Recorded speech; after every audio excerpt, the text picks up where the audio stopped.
The morning of January 7th, 2025, was supposed to be an ordinary day in Los Angeles, specifically in the elite Pacific Palisades neighborhood. However, a horrific event shattered the morning's tranquility. A raging fire suddenly broke out, devouring mansions with incredible speed. Within hours, the fire that started in just one location spread to 4 others, creating an unimaginable nightmare. This fire was the worst in the history of California, a state known for its wildfires. As of this writing, there have been reports of 24 people killed, thousands lost their homes, and nearly 180,000 people displaced. Many people's lives were drastically changed in just a few hours. My parents tried to get me out of here, but I couldn't leave. There's nothing we can do now, bro. And then they pray. God, protect this house in the name of Jesus.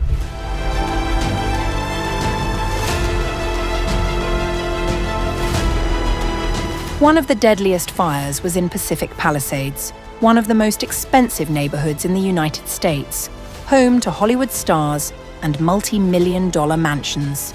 In addition to Pacific Palisades, fires also broke out in Eaton, Sunset, Hearst, Lydia, and Kenneth. All of these locations experienced similar conditions, fires raging out of control. Firefighters worked relentlessly, but conditions were not favorable. Of the 5 main fires, only the Lydia fire was under 40% control, while the others were below 10%. In fact, some locations such as Palisades, Eaton, and Sunset could not be controlled at all, aka 0% handled. In contrast, there is some hope in other areas such as Woodley, Olivas, and Tyler, which are already fully under control. Even so, the devastation left behind in these places cannot be erased.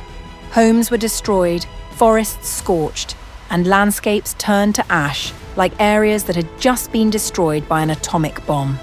As a result of this fire tragedy, private forecaster AccuWeather estimates the damage and economic losses to be $135 billion to $150 billion, a staggering figure.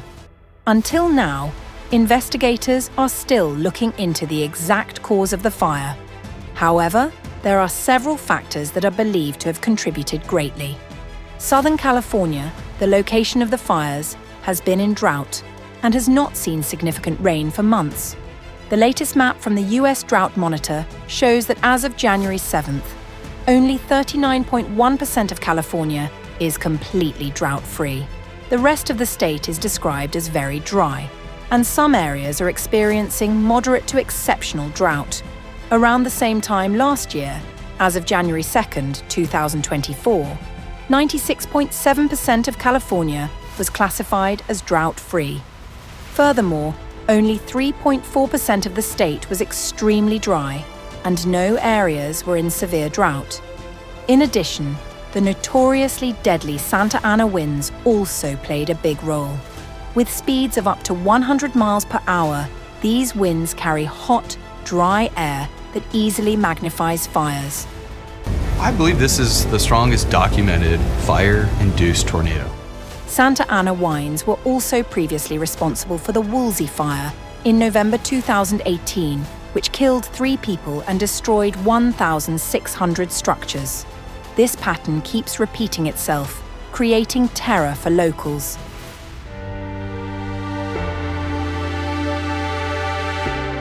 California is known as the Golden State for its bright sun and golden mountains, but for its citizens, that gold often turns to ash. Wildfires have been a part of the state's history. In fact, before European settlers arrived, Native Americans used fire to manage the land. They knew that fire was a powerful tool, but they also knew how to control it. However, everything changed when cities began to grow around forests and valleys. The more people moved in, the greater the risk of uncontrolled fires. Since the 1800s, wildfires have no longer just been part of the natural cycle, but also disasters that devastate human lives. Some fires became so large and deadly that they went down in history. One of them was the Griffith Park fire in 1933, which killed 29 people in Los Angeles. civilian workers trying to extinguish the flames fell victim to the unbearable heat. It was an early warning that wildfires were not just a threat to forests, but also to people. In 2003, the Cedar Fire swept through San Diego County. Covering more than 273,000 acres, the fire destroyed nearly 3,000 structures and killed 15 people. The cause? A careless hunter started a fire in dry conditions. But that was nothing compared to the fire that broke out 15 years later.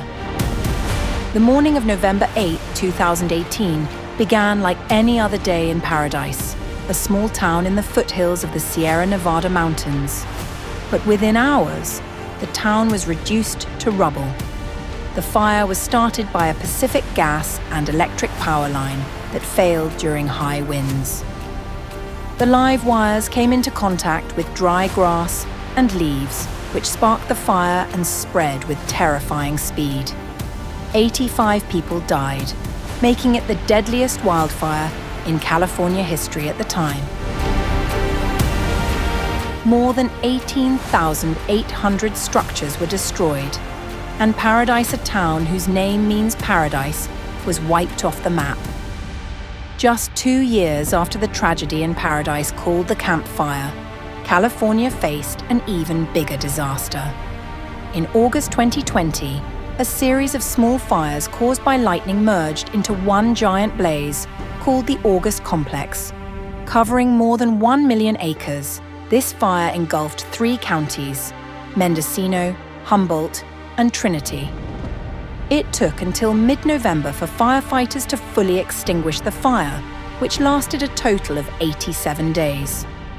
Because the area where the August Complex fire occurred was so remote, there were no reported civilian deaths, but one firefighter was reportedly killed.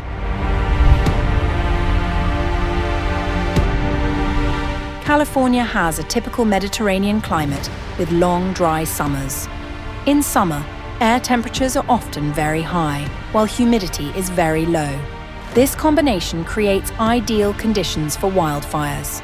However, these already vulnerable natural conditions are becoming increasingly unpredictable, with fires no longer confined to the summer. Typically, wildfires in California occur between June and November. But this time, the fires broke out in January, one of the coldest months of the year. This change raises a big question. What's really going on? Average temperatures in California have risen by about 1 degree Celsius since 1980 due to increasing climate change. This increase causes vegetation that is normally wet during winter to remain dry, making it a combustible fuel. It's not just California. Other places around the world are in danger of the same fate. According to a 2022 report by the UN Environment Programme and its partner GRIDE, Arendal, wildfires are expected to become more severe over time as a result of climate change and land use change. The report projects that extreme fires worldwide will increase by 14% by 2030, 30% by the end of 2050, and 50% by the end of the century.